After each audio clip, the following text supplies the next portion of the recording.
Welcome to the SUNY Potsdam Library's tutorial on reading scholarly articles.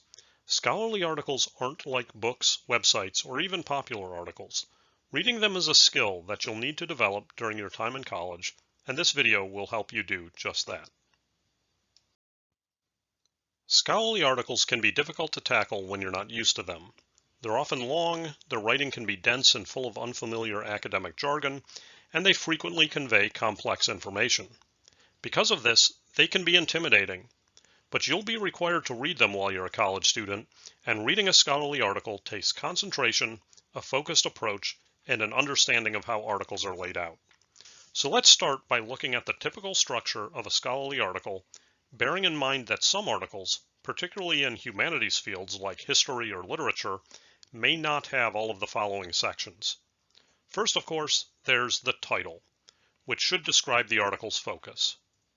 Second, most scholarly articles include an abstract at the top of the article, although abstracts are also often found as a part of an article's citation information in an electronic database. An abstract is a brief description of the article that explains the article's focus and argument. This example is a particularly long and in-depth abstract, while others are only a few sentences. Third, there's the introduction, which describes the article's topic or research area, explains what the author is seeking to accomplish with their study, and offers their thesis statement. It also often includes a literature review, although some articles, like this one, include a literature review as a separate section. The author uses the lit review to walk you through what other people have written on the topic in question, and where holes still exist in the scholarship that need to be filled, one of which this article is presumably filling. The fourth section of the article is the method, in which the author explains in detail their approach to their research, the techniques they use to conduct their study, and, if it's a scientific experiment, how the experiment was carried out. Fifth comes results, which describes the findings of the study, including any data collected, how the author analyzed the data, but not necessarily what the data means. That level of analysis is usually left to the sixth part of the article, the discussion. Here the author supplies that analysis of their results, explaining what was significant about the study. In short, this section tells you what it all means. Seventh is the conclusion. Although it may be embedded in the discussion, the way the lit review can be embedded in the introduction. In the conclusion, the author wraps the article up, explaining what they learned and whether the results proved their thesis. And finally, every scholarly article will include citations or references, a list of all the other sources that the author used when doing their research and writing this article. So now that we know how an article is laid out, let's figure out how to go about reading it. A scholarly article isn't a novel. You don't have to read it straight through, and it's definitely not a mystery. There are no spoilers here. It's perfectly okay to skip to the end and read the article's conclusions before you read the body of the article. But first, always start with the title. A good title should give you a pretty good idea of what the article is about. If you're doing research and trying to pick articles for an assignment, ask yourself if the title looks like it's relevant to your topic.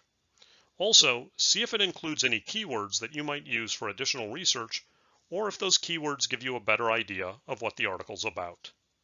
Next, read the abstract. Many students ignore the abstract and jump right to the body of the article, and that's to their detriment. As mentioned earlier, the abstract summarizes the article in a handful of sentences, answering important questions like what the article is about, what the author is arguing, and maybe what their thesis is. When doing research, an abstract is a quick way to determine whether the article is relevant to your work. If it's on your topic, great, keep reading. If the abstract shows you that the article isn't really relevant to your topic, then set this article aside and find one that's a better match. Once you're sure the article is relevant to you, your next stops should be the introduction and the conclusion. The introduction will let you know the author's thesis statement, give you a background on their study as well as their objectives in undertaking it, and help you understand what it is they're arguing.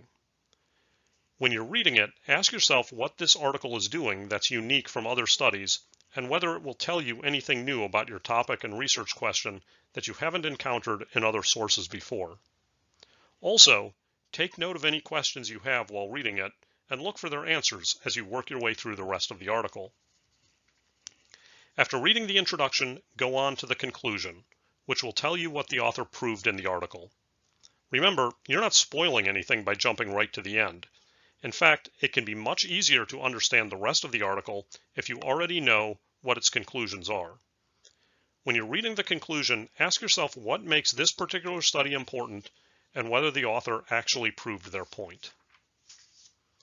Now that you've gone through the introduction and conclusion, you can jump back to the methods, results, and discussion sections. Here's where reading the intro and conclusion first can really pay off. Since you already know the main arguments of the article, you should have a better grasp of what the author is trying to prove and what are the most significant points of each of these three sections.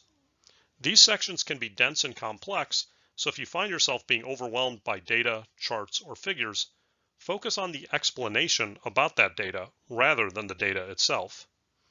And pay particularly close attention to the discussion section, which in many ways is the most important part of the article. It's here that the author provides their analysis of their study's results and explains what they mean. Finally, you come to the citations. Make use of these. If you need any additional sources on this topic, you might find them in the citations. The article's doing some of your research for you by giving you a list of other sources on this same subject. And here's where the literature review becomes really valuable too. Again, the author is going to the trouble of telling you about all the other studies on this particular topic, in effect doing some of your work for you.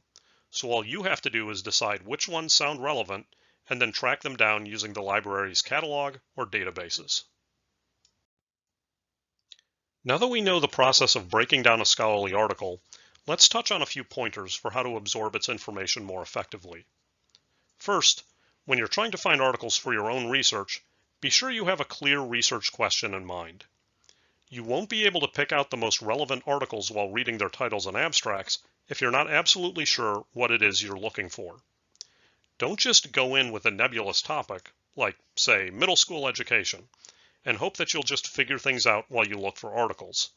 Having a specific topic picked out first, like, say, the use of technology to teach math classes in middle school, will guide you to the relevant sources.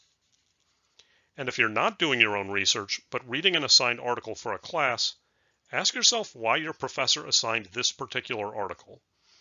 What are they expecting you to get out of it? Having an idea of why you're reading an article in the first place can really help you understand its content as you're working your way through it. Next, annotate the article by taking little notes on it. Whether you do this online or print the article out and write on the hard copy, annotating can help you keep track of the most significant portions of the study. Underline important passages, jot down quick thoughts you have about what you're reading, or leave markers that indicate what parts are most relevant to your research. Be careful not to overdo it. Don't highlight or underline everything, just the points that you see as the most valuable. Also, if you come across terminology you're unfamiliar with, take the time to look it up. Be sure you understand it before moving on, or you might find yourself lost later in the article. And finally, utilize some active learning strategies, such as writing a brief summary of the article after you've read it, or paraphrasing the article, putting its main points in your own words. Doing this immediately after reading can help you retain the information you've just consumed and help you understand the article's content. So that's how to read a scholarly article. As mentioned at the top, these articles can be intimidating to anyone who isn't used to their jargon, topic, or just academic writing in general.